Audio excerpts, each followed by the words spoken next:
Missing the Wheel of Time. Catch up on this underrated 87% RT series. You ever notice how some shows don't just end, they haunt you? Like one night you're rewatching the Wheel of Time finale, staring at the credits rolling, and you whisper to yourself, wait, that's it.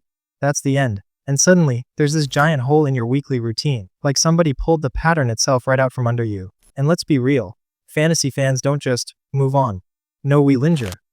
We argue on forums about who should have been cast differently. We cling to Reddit theories like they're prophecy. But what if I told you there's a show right now that carries the same DNA, the same epic heartbeat, but most of you aren't even watching it? I'm Sophia, and welcome back to Breakdown Epic. If you've ever felt the ache of losing the Wheel of Time, then buckle in, because this, right here, is where the secret torch of epic storytelling is still burning, and the forbidden knowledge. It's hiding not on Prime, not on Netflix, but on Apple TV. Now hold that thought.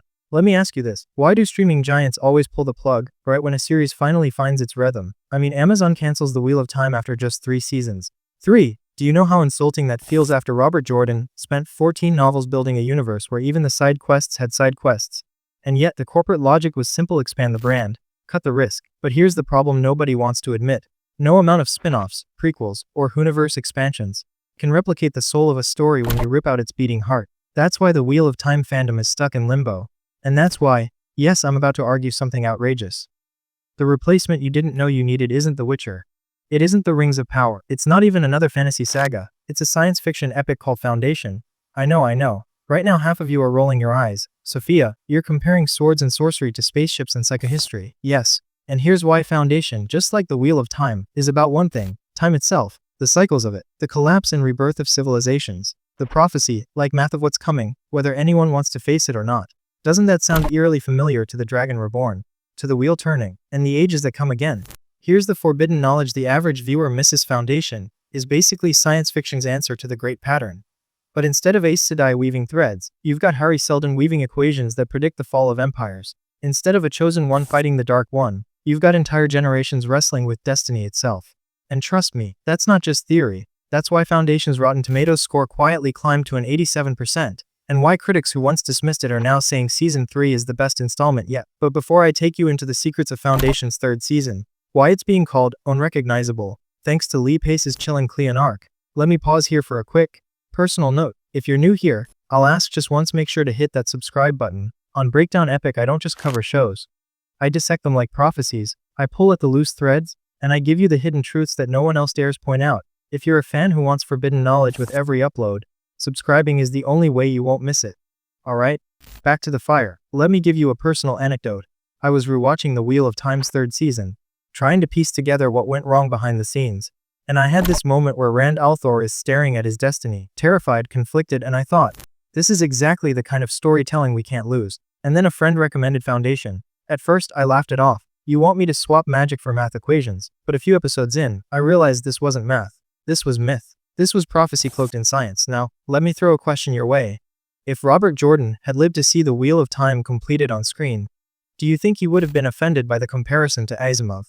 Or do you think he would have grinned, knowing that two literary giants were basically writing the same hymn about the rise and fall of humanity, just in different genres? And here's the kicker.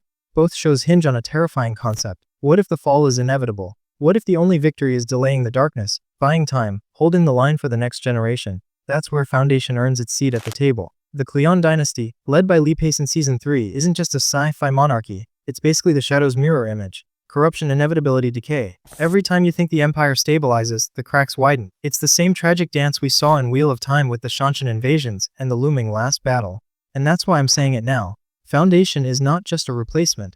It's the spiritual cousin. It's what you binge when you want that epic cyclical, time-haunted storytelling that Wheel of Time delivered. But let's test this theory. Quick audience poll: if the Wheel of Time had continued into Season 4, would you rather have seen more character-focused drama? Rand Vis, his inner demons, Nynaeve wrestling with her power, or would you prefer a world-spanning apocalypse arc right away? Drop your answers in the comments, because I'll tell you this Foundation isn't waiting. It's juggling empires collapsing, religious wars exploding, and the kind of cosmic stakes that make you sit back and say, oh, this is bigger than me. This is bigger than all of us. And while we're on the subject of bigger than us, let's not ignore the irony. Foundation was mocked at first for being too dense, too sprawling, too complicated. Sound familiar? Yeah, that's exactly what critics said about the Wheel of Time. And now, both fandoms are nodding in unison, saying we told you so. So here's my mildly self-deprecating confession. I used to joke that Foundation was the homework show. Like you needed a notepad, a spreadsheet, maybe a flowchart to track the timelines. But by season 3 I realized, wait, isn't that what we loved about Wheel of Time too? Half the fun was pausing the episode and arguing with your friends about the prophecy, the foreshadowing, the layers hidden beneath the dialogue. Foundation is the same guilty pleasure, just dressed in space suits instead of flowing cloaks.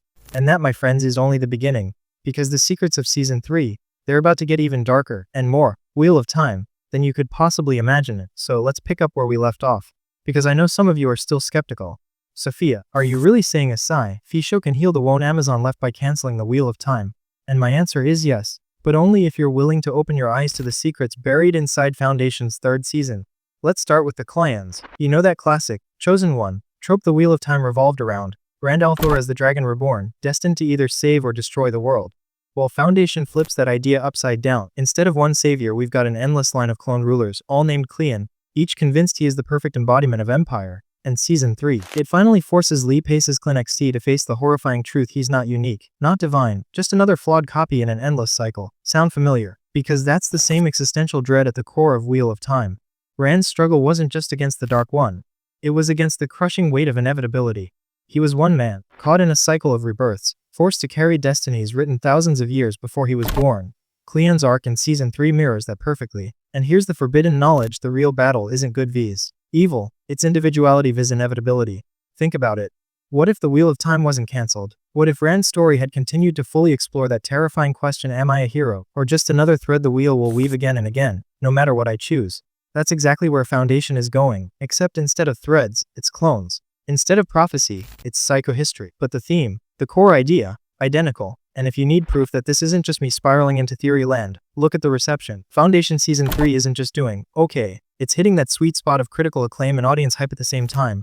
Rotten Tomatoes is at 87%. Twitter, well fine, EX, is buzzing with people calling it the best thing Apple has ever released. And let's be real, that's saying something when Ted Lasso stans still haven't stopped crying about biscuits with the boss.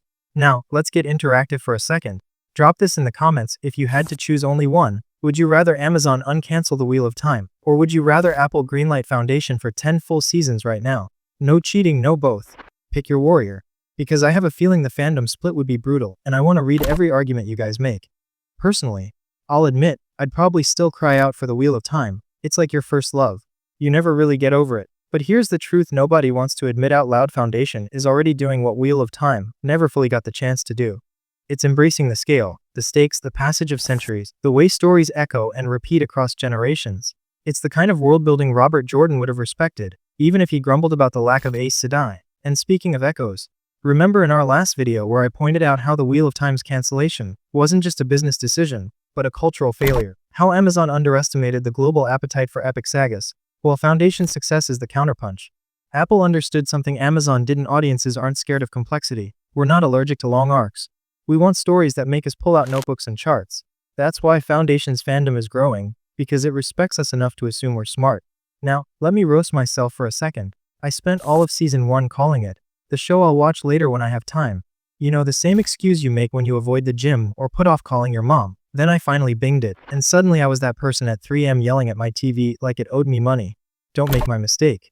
Don't sleep on this show until season 5 is trending and you're scrambling to catch up. Here's a hypothetical: imagine if Rand al'Thor could have sat down with Hari Seldon. Rand destined to fight the Dark One, Hari destined to watch civilizations crumble. Do you think they'd argue? Or do you think they'd laugh bitterly, shake hands, and admit they're both pawns in games they can't win? That's the kind of crossover brain melt Foundation makes you crave, because it feels like it's operating on the same mythological wavelength. And let's not ignore the elephant in the room, Lee Pace. Because, come on, the man is acting like he knows he's carrying a franchise on his shoulders. Season 3 has critics calling his Cleon unrecognizable. Not because he changed his face, but because he changed the essence. You watch him go from arrogant god, king to fragile, crumbling human, and it's heartbreaking. It's basically what Wheel of Time did with Moraine, tearing down the myth of the untouchable guide, showing us the flawed, fragile human underneath. See the parallels yet? But here's the kicker: Foundation isn't just about empires falling. It's about hope being smuggled through the cracks. That's what the Wheel of Time was about too. That even as darkness wins battles, the pattern, or psychohistory, keeps weaving threads of light. That's why these shows stick with us. They're not escapism, they're mirrors. So here's my challenge to you: go watch Foundation seriously.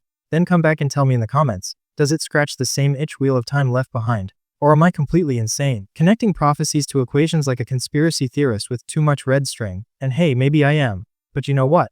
At least I'm your conspiracy theorist. Before we wrap this up, let's end on a lighter note. Remember when fans said the Wheel of Time's CGI Trollocs looked like rejected Power Rangers villains?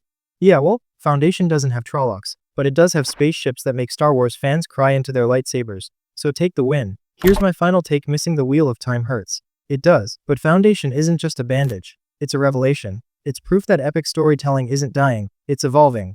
And if you're brave enough to step from fantasy into feet, you'll see the pattern is still turning, just in a different age. Alright, that's my breakdown. I want to hear from you. Are you on Team Wheel, Team Foundation, or Team Sophia? Stop making me pick sides. I'm emotionally unstable enough as it is. Drop it in the comments. I'll be lurking there all week, probably over, caffeinated and ready to debate. And remember, whether it's the Wheel or the Foundation, time always turns, civilizations always fall, and here on Breakdown Epic, we'll always be here to unravel the secrets they leave behind. Until next time, I'm Sophia, and this has been your epic reminder that the story never really ends.